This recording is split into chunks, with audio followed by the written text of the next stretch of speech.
महाकुंभ का मेला अपने चरम पर था। हर तरफ आस्था की भीड़ उमड़ी हुई थी।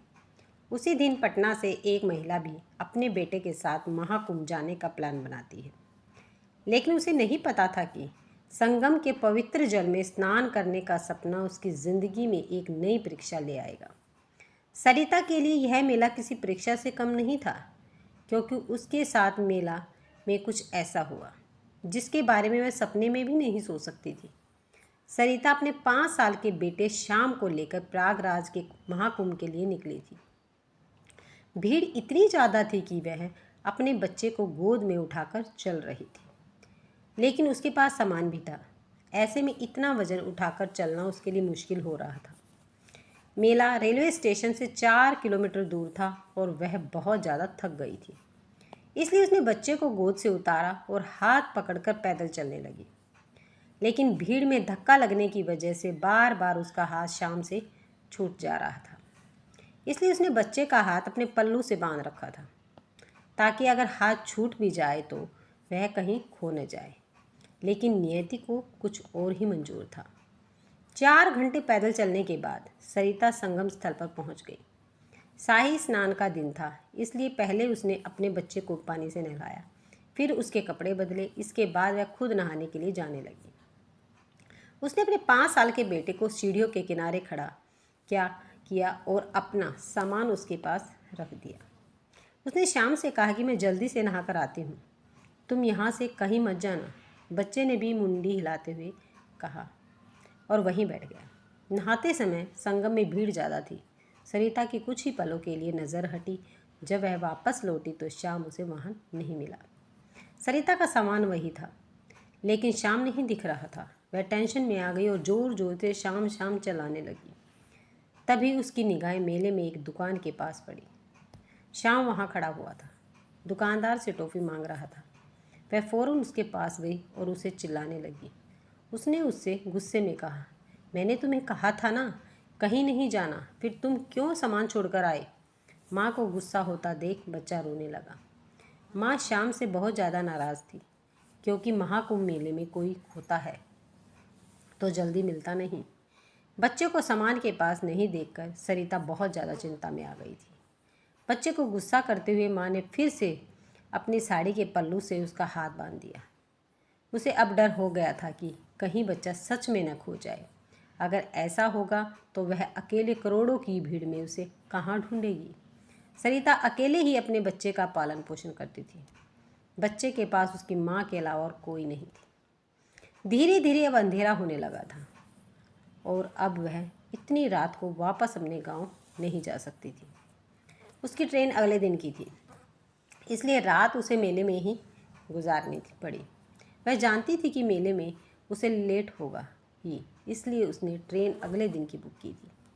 वह अपने साथ कंबल और चादर भी लेकर आई थी। पहले सरिता ने एक जगह ढूंढी जहां लोगों ने सोने के लिए तैयारी कर रहे थे। वह भी वहां अपने बच्चे के साथ चली गई और चादर बिछाने लगी। बच्चे ने भी उन्हें नन्हे हाथों से अपने माँ की चादर बिछाने में मदद की। चादर बिछाने के बाद दोनों बैठे और पहले खाना खाने की तैयारी करने लगे। सरिता घर से खाना बनाकर लेकर आई थी। खाना खाने के बाद कुछ देर वह जगे रही। रात के 10 बज गए थे और ठंड बहुत ज़्यादा बढ़ने लगी थी। रात होने के बाद भी सरिता ने अपने बच्चे का हाथ पल्लू से बांध रखा था। उसने शाम को सीने से लगाया और सो गई।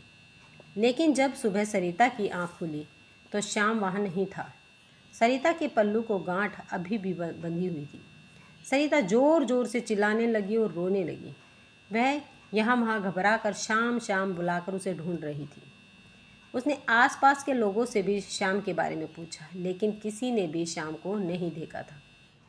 बच्चे के गायब होने से सरिता का हाल पागलों जैसा हो गया था। उसने पूरे मेले में बच्चे को खोजा। हर एक पंडाल और टेंट में वह शाम को खोज रही थी। उसने पुलिस और अलग अलग अधिकारियों से भी बच्चे को खोजने की मदद की, लेकिन किसी को भी शाम नहीं मिल रहा था। वह पुलिस चौकी भी गई और पुलिस में गुमशुदा की रिपोर्ट लिखवाई। पूरा एक दिन बीत चुका था, लेकिन शाम को मेले में कहीं कोई सुराग नहीं मिला। रोज़ रात उसी जगह पर बिताती थी जहां वह अपने बच्चे के साथ सोई थी। उसे लगता था कि शायद रात में उसका बच्चा वहीं वापस आ जाएगा। वह बच्चे के मिलने की आस में रात को भी सोती भी नहीं थी। उसे उम्मीद थी कि बच्चा उसे वापस मिल जाएगा, इसलिए अपने गांव भी नहीं गई। वह हर रोज़ हर पल बस शाम को ही मेले में ढूंढती रहती थी। दिन गुजरते गए, सरिता ने खाने पीने की भी सूझ छोड़ दी थी। न उसके जेब में पैसे थे और न वह किसी से मदद मांगती। लोगों के फेंके हुए खाने को खाती और हर रोज़ शाम को खोजती। सरिता को देखकर लोग अब पागल कहने लगे थे। कोई उसके बारे में पूछता तो हर कोई यह कहता, इसका बच्चा कुछ दिन पहले मेले में खो गया था, तब से पागल हो गई है। लोगों की बातों को अनसुना कहकर सरिता दिन भर गंगा घाटों, मंदिरों और मेले के कोनों में अपने बेटे को खोजती रहती थी। उसके मन में हर बार एक ही सवाल उठता था, गोपाल कहाँ होगा? क्या कर रहा होगा? क्या उसने खाना खाया होगा? दिन गुजरते गए और एक बार फिर शाही स्नान का दिन आ गया था। बच्चे को गुम हुए पूरे 20 दिन हो गए थे, लेकिन सरिता ने अभी भी हार नहीं मानी थी। बिखरे बाल और गंदी फटी साड़ी में पिछले 20 दिनों से सरिता अपने बेटे को खोज रही थी। जब घाट पर सरिता फिर से शाम को खोजने गई तो उसी दुकान पर उसकी नज़र पड़ी जहाँ पिछली बार उसका बेटा टॉफ़ी मांग रहा था। तभी उसने एक बच्चे को देखा। यह बिल्कुल शाम की तरह दिख रहा था। वह भागकर उसके पास जाने लगी। तभी उसने देखा कि एक आदमी बच्चे का हाथ पकड़कर उसे लेकर जा रहा है। सरिता शाम शाम चिल्लाते हुए मेले में भागने लगी। साड़ी में उसका पैर बार बार फंसता जा रहा था और वह गिरते संभालते शाम की तरफ भाग रही थी। भागते भागते वह शाम तक पहुंच गई और उसने उसका हाथ पकड़ लिया। जैसे ही उसने उसका चेहरा अपनी तरफ घुमाया, वह जोर जोर से रोने लगी और उसे गले से लगा लिया। ये शाम ही था। शाम आखिर 20 दिन बाद सरिता को शाही स्नान के दिन मिल ही गया था। सरिता की खुशी का ठिकाना नहीं था। उसके आंसू रुक नहीं रहे थे। शाम भी अपनी माँ को देखकर फूट फूट कर रो रहा था। 20 दिन बाद आखिर उसे भी अपनी माँ मिल गई थी। माँ और बेटे के इस मिलन को देखकर हर किसी की आंखें नम हो गई थी। जो दुकानदार उसे पागल कह रहे थे, वह भी उसके लिए पानी और खाना लेकर आ रहे थे, क्योंकि एक माँ की पुकार आखिर भगवान ने सुन ही ली। तभी शाम का हाथ पकड़कर एक आदमी खींचने लगा। यह वही आदमी था जिसके साथ शाम को सरिता ने देखा था। लंबी दाढ़ी, बड़े और बिखरे बाल, फटे हुए कपड़े और पैरों से लंगड़ाता हुआ आदमी शाम को अपने साथ लेकर जाने की जिद करने लगा। वह ढंग से बोल भी नहीं पा रहा था। लोग उसे पागल कह रहे थे। वह सरिता से शाम का हाथ छुड़ा रहा था और बार बार कह रहा था, मेरा बेटा है। तभी लोगों ने उस आदमी को शाम से दूर किया। सरिता समझ गई थी कि आधी रात में शाम को लेकर जाने वाला आदमी यही है। पुलिस भी शाम को इसलिए खोज नहीं पा रही थी क्योंकि शाम ऐसे आदमी के साथ था। तभी लोगों ने बताया कि कई सालों पहले इस आदमी के बच्चे की मौत एक्सीडेंट में हो गई थी। बच्चे की मौत होने के बाद उसकी पत्नी ने भी उसे छोड़ दिया था। तब से ही यह पागल हो गया है और गलियों में घूमता रहता है। यह किसी के बच्चे को देखकर अपना बच्चा बताता है। इससे पहले भी उस आदमी ने कई बच्चों को उठाने की कोशिश की है, लेकिन माँ बाप साथ होने की वजह से वह इसमें सफल नहीं हो पाता था। लेकिन इस बार उसे अच्छा मौका मिल गया था। जब सरिता सो रही थी तब उसने बच्चे को उठा लिया। बच्चा नींद में था, इसलिए उसे पता भी नहीं चला। वह 20 दिनों से बच्चे को अपने आसपास रख रहा था। खुद भी वह भीख मांग कर कचरे में से खाना खाता और बच्चे को भी यही खाना वह खिला रहा था।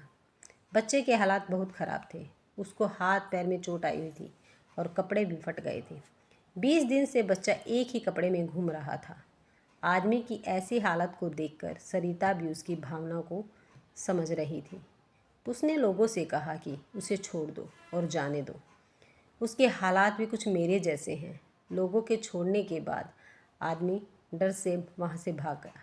सरिता अब अपने बेटे शाम मिलने की खुशी में फिर से संगम में स्नान करने गई। स्नान के बाद वह अपने बेटे के साथ वापस अपने गांव लौट गई थी।